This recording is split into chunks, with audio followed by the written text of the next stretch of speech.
ونحن على ذلك من الشاهدين والشاهدين والحمد لله. تقوی کے حوالے سے بات ہو رہی ہے.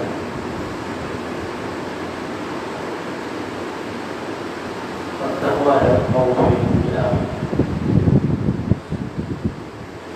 جس کے دل میں خوف اللہ پیدا ہو جائے اللہ تعالیٰ اس کی مصیبتیں بھی دور کرتا ہے اور غیب سے اس کے رزق کا بھی اس طرح سے انتظام کرتا ہے کہ اسے خود بھی پتہ نہیں چلتا کہ یہ رزق میرے پاس کیسے ہے. خوف الہی ہی دل میں ہو اور محبت رسول دل میں نہ ہو ایسا خوف بھی قابل قبول نہیں ہوتا. لہٰذا تقوی کے معاملے میں جہاں خدا سے ڈرا جائے کہ وہ مجھ سے ناراض نہ ہو جائے اسی طرح اس بات کا بھی خوف ہونا چاہیے کہ کہیں میرے مصطفیٰ کریم صلی اللہ علیہ وسلم وہ بھی مجھ سے ناراض نہ ہو. اسی لیے اقبال نے بڑی خوبصورت بات کہی کہ محمد سے وفا تو نے تو ہم تیرے ہے کہ جہاں چیز ہے کہ یاد نہ ہو کرم تیرے. گویا یہ بات واضح ہو گئی کہ جو حق تعالیٰ سے منہ نہیں موڑتا اور دل میں محبت مصطفیٰ رکھتا ہے تو کوئی بھی چیز اس سے منہ نہیں موڑتی. بس اولیاء کرام کو دیکھا گیا ہے جانور اور کنکر وغیرہ میں ان کی عطا ہوتا ہے. حضرت نبی کریم صلی اللہ علیہ وآلہ وسلم کے ایک صحابی تھے لشکر کے ساتھ جا رہے ہیں. کسی ضروری حاجت کی وجہ سے وہ پیچھے رہ گئے لشکر آگے چلا گیا. اب جنگل کا ماحول ہے اور جنگل بھی خطرناک جانوروں سے بھرا ہوا ہے. ایسے کہ ایک شیر آیا اور اس نے حملے کا جب ارادہ کیا تھا انسان شیر کا شکار ہے. جب حملے کا ارادہ کیا تو اس صحابی نے اسے مخاطب کیا اور فرمانے لگے کہ کیا کچھ جانتا نہیں کیا کہ رسول اللہ کا غلام ہے. اس شیر نے سر جھکا دیا اور سر سے اشارہ کرنے لگا کہ میرے پیچھے آؤ. آخر وہ شیر ہی اس بچھڑے ہوئے قافلے کے ساتھ صاحب کے رسول کو ملا کے گیا. دیکھیے خوف لازمی بات ہے بندہ ایسی چیزوں سے ڈرتا ہے لیکن اللہ کا خوف اگر دل میں نہ آئے اللہ کا خوف اگر پیدا ہو جائے تو پھر کسی اور چیز سے خوف کھانے کی ضرورت ہی نہیں.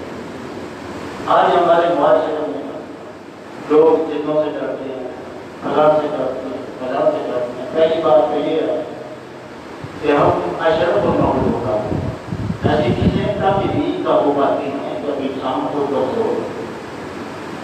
اگر انسان مضبوط ہو تو پھر ایسی چیز کا سایہ کیا جو تک نشان نظر نہیں آتا. مضبوطی کا مطلب یہ نہیں کہ وہ پہلوان ہو جو اسے مقابلہ کرتے نہیں. مضبوطی کا معنی یہ ہے کہ اس کا ایمان مضبوط ہو یعنی وہ اللہ وعلیٰ کے رسول کا اگر سچا غلام ہو تو پھر کوئی دنیا کی چیز اس کے اندر ٹھہرتی ہے. بس ایک خدا کا خوف دل میں پیدا ہو جائے محبت رسول دل میں پیدا ہو جائے تو پھر سمجھو کہ یہ ساری کائنات آپ کی خدمت اور اطاعت کے لیے پیدا ہے. یہاں تقویٰ پرہیزگاری بار بار کل پرسوں سے اس کا ذکر کر رہے ہیں. تقوی کی علامتیں کیا دیکھیے آپ ایسے گزر رہی ہوں تو خوشبو آ جاتی ہے. آپ وہی کہتے ہیں کوئی نہ کوئی بات ضرور ہوگا جس میں یہ پھول ملے ہوئے ہیں ان سے خوشبو آ جاتی ہے. ہر چیز کی کوئی نہ کوئی نشانی ہوتی ہے. تقوی کی نشانی کیا ہے؟ حضرت علی اور مطلع کرم اللہ وجہہ الکریم ارشاد فرماتے ہیں کہ متقی یعنی تقوی والے کی پہچان یہ ہے کہ وہ گناہ پر قائم نہ رہے اور اپنی عبادت پر غور نہ کرے، غرور نہ کرے۔ بعض لوگ نماز پڑھتے ہیں تو پھر اس بات پر مان کر دیکھا نہیں میں ہم نے سجدہ کر دیا، فلاں رہ گیا، فلاں رہ گیا، اپنی عبادت کا ہی تو راز تھا، اس کو شیطان کو کہ میں نے کوئی زمین کے چپے چپے پر عبادت کی ہوئی ہے، مجھے کون پوچھنے والا، لیکن عبادت میں جب غرور کا رنگ آیا تو ساری عبادتیں اس کی ضائع ہو گئی۔ اس لیے پہلا سبب یہ ہے تقوی کا کہ اپنی عبادت پر غرور نہ کیا جائے اور گناہ کو چھوڑا جائے۔ ایسا بھی نہیں کہ ایک بندہ نماز بھی پڑھتا جائے اور گناہ بھی کرتا جائے۔ نماز بے حیائی اور برے کاموں سے روک دی جائے۔ بعض لوگ کہتے ہیں کہ وہ بڑا بندہ نمازی بھی ہے، برا بھی ہے، تو اس کا جواب یہ ہے کہ ابھی اس نے نماز پڑھی ہے۔ یہ تو فرمان رسول پاک کا ہے کہ نماز بے حیائی اور برے کاموں سے روک دی جائے۔ جب نماز سے بھی وہ برے کام سے نہیں روک رہا تو پھر یوں سمجھیے کہ آتا ہے اس کی سجدے ابھی چکرے ہیں، اس کا قیام ابھی کھڑا ہو رہا ہے، اس کا ابھی قادہ جو ہے وہ ریسٹ کرنا ہے، نماز اس نے پڑھی نہیں۔ نماز کی میں نے کل بتایا تو دو حالتیں ہیں۔ ابتدائی حالت یہ ہے کہ بندہ یہ سمجھے کہ خدا مجھے دیکھ رہا ہے، اور معراج والی نماز یہ ہے کہ بندہ یہ سمجھے کہ میں اللہ کو دیکھ رہا ہوں۔ اسی طرح حضرت حسن بصری رحمۃ اللہ تعالیٰ علیہ فرماتے ہیں کہ متقی وہ ہے کہ جو اللہ کے مقابلے میں کسی اور کو اختیار ہی نہ کرے، یہ ہے تقویٰ۔ وہ کسی اور کو اختیار ہی نہ کرے، اللہ کے واسطے ہی اس کا اٹھنا ہو، اللہ کے واسطے ہی اس کا بیٹھنا ہو، اللہ کے واسطے ہی اس کا چلنا ہو، حتیٰ کہ اس کا سانس لے۔ جب انسان کچھ بھی نہیں کرتا تو کم از کم سانس تو لے رہا ہوتا ہے، تو اس کا سانس لینا بھی اللہ کے واسطے۔ حضور علیہ الصلوۃ والسلام تقوی کی کس منزل پر میرا نبی ہر مرتبے کا امام ہے، ہر منصب کا سید و سردار ہے، تو آقا کریم علیہ الصلوۃ والسلام تقوی کی کس معراج پر تھے کہ خود خدا نے کہا قل ان صلاتی و نسکی و محیای و مماتی للہ رب العالمین، کہ میں وہ تقوی کے سارے ہوگا تو کل کا امام ہے اور میں تیرا رب تجھے ارشاد فرماؤں، کہتے میرا جینا مرنا نماز قربانی سب کی سمجھتا ہے۔ اس لیے تقویٰ یہ ہے کہ صرف اور صرف اللہ کو اختیار کیا جائے، اللہ کے علاوہ کسی کو اختیار نہ کیا جائے۔ ایک مؤذن ہے وہ اس نیت سے اذان دیتا ہے کہ لوگ کہیں بابا، ایک قاری ہے وہ اس نیت سے لہن میں تلاوت کرتے ہیں کہ لوگ کہیں بابا، ایک بندے نے حج اس لیے کہا تو اسے حاجی مبارک ہے، ایک سخاوت اس لیے کرتے ہیں اس نیت سے کہ اس کا ڈنڈورا پیٹا جائے، تو یہ اعمال اللہ کے لیے نہیں بلکہ اللہ تعالیٰ ارشاد فرماتا ہے عاملۃ ناصبہ، کہ ایسے لوگوں نے عمل تو کی ہے لیکن اپنے اعمال کو ضائع ہے۔ اس لیے جو بھی کام کریں تو صرف اللہ کی رضا کے لیے کریں کہ اگر میں یہ کام کر رہا ہوں کہ اس سے میرا اللہ راضی ہو جائے۔ دیکھیے ہم اکثر دنیا کو راضی کرنا چاہتے ہیں کہ یہ دنیا ہمارے کام سے راضی ہو جائے، اس میں راز یہ ہے کہ اگر ایک خدا راضی ہو جائے تو جس سے خدا راضی ہو جائے اسے دنیا خود راضی ہو جائے۔ اس لیے اللہ کے مقابلے میں کسی غیر اللہ کو اختیار نہ کیا جائے، اور یہ جانیں کہ ہر چیز ہی اللہ کے قبضے میں ہے۔ آپ کسی کی محبت لینا چاہتے ہیں تو آپ اللہ سے کیونکہ وہ بھی اللہ کے قبضہ قدرت اللہ کی اختیار ہے۔ پھر حضرت ابراہیم بن ادم رحمۃ اللہ علیہ بڑے شاندار مقام کی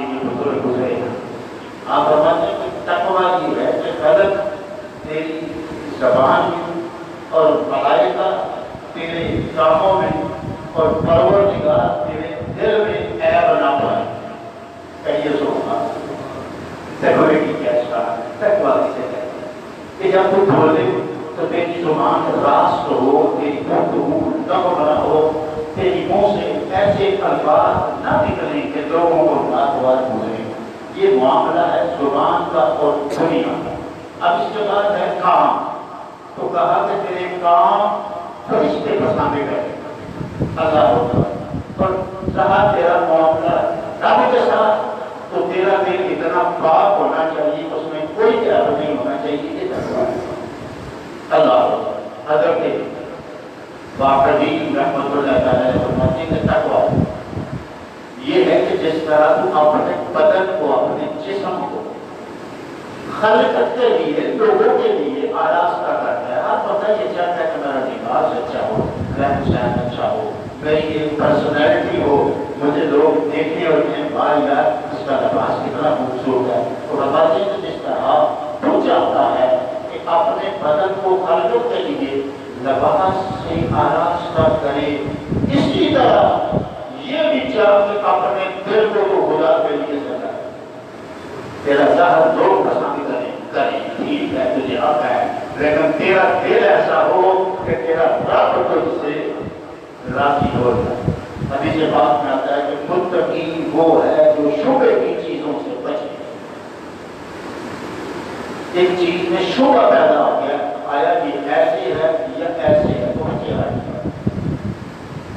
مثال کے طور پر آپ لقمہ کھانے لگے، شبہ پیدا ہو گیا ہے کہ یہ حلال کا ہے یا حرام کا، اسے چھوڑ دو۔ کیوں؟ یہ تقویٰ، یہ نہیں اسے کھا جاؤ پھر بچ جائے گا، یہاں تو گزر جائے گا، ایسی بات نہیں ہے۔ تقویٰ یہ ہے کہ اگر کسی بھی چیز میں شبہ پیدا ہو جائے تو اس سے کنارہ کرو۔ کہیں فتویٰ کام آتا ہے، کہیں تقویٰ کام آتا ہے۔ اللہ ہوتا ہے۔ اس کی مثال یہ ہے کہ حضرت ابن سیرین رضی اللہ عنہ یہ بڑے عظیم معبر گزرے، معبر کہتے ہیں آپ کی تعبیر بتانے والا، اور آپ کی تعبیر میں ایسا ملکہ تھا کہ اگر کوئی ان سے آپ پوچھتا تو 100% اس کی تعبیر بتاتے تھے، بڑے شاگرد رکھتے تھے۔ ان کے پاس 40 بڑے بیگھے سے غلام نے آ کے خبر دی کہ جناب ہمارے بیگھوں میں سے ایک چوہا نکلا ہے، مرا ہوا۔ فرمانے لگے تجھے یاد ہے کس بڑے سے نکلا ہے؟ کہنے لگا کہ یہ تو میں بھول گیا ہوں، 40 بڑے تھے ان میں سے کون سا بڑا تھا جس میں سے وہ مرا ہوا چوہا نکلا؟ فرمایا چونکہ شبہ پیدا ہو گیا لہٰذا سارے کے سارے گھی کو پھینک دو۔ اسے کہتے ہیں تقویٰ۔ حضرت امام ابو حنیفہ جن کی ہم مقدس ہیں اور جن کی نسبت سے ہمیں حنفی ہونے کا شرف حاصل ہے، آپ نے کسی سے پیسے لینے ہوئے، وہ بندہ ان کا فروز تھا۔ اب دن ایسا تھا کہ سب دھوپ تھی اور بڑی شدید گرمی تھی، تو آپ کسی کے انتظار میں اس کے گھر کے پاس کھڑے تھے۔ کسی نے کہا حضرت یہ مکان سامنے ہے، آپ اس کی دیوار کے سارے میں آ جائیے، یہاں آرام کر دیجیے، آپ دھوپ میں کھڑے۔ فرمانے لگے کہ میں نے اس سے پیسے لینے ہیں، ایسا نہ ہو کہ میرا اس کی دیوار کے سائے میں آ جانا کل قیامت والے دن سود نہیں پائے گا، کہ میں نے اس کی دیوار سے فائدہ ہوگا۔ اس کو کہتے ہیں تقویٰ۔ اللہ اکبر حمدن کثیرا۔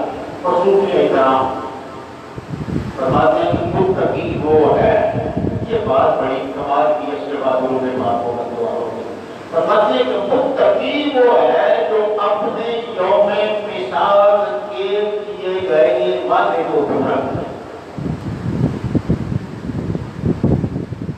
یوم مثال میں سمجھاتا ہوں، جب اللہ تعالیٰ نے پشت آدم سے تمام انسانوں کی روحوں کو نکالا تو ان سے وعدہ نہیں کرتے، بتاؤ میری عبادت کرو گے یا نہیں کرو گے، کیا میں تمہارا رب ہوں یا نہیں، کیا میں تمہارا پالنہار ہوں یا نہیں؟ تو ساری روحیں بولی تھی اور سب روحیں بعد میں بولی تھی۔ اس بات میں ناز یہ ہے آج برات ہے جو جواب دیا گیا، ابھی سب روحیں جن میں نبی بھی ہیں، صدیق بھی ہیں، شہداء بھی ہیں، سب صالحین تھے، نبیوں کے ساتھی تھے، ان کے تابعین اور تبع تابعین بھی ہیں، سارے جید قسم کے لوگ موجود ہیں، حتیٰ کہ اس مجمع میں وہ بھی ہے جس نے خدا سے کلام کرتا ہے، موسیٰ علیہ السلام۔ ابھی سارے نبی بنی رسول خاموش ہیں۔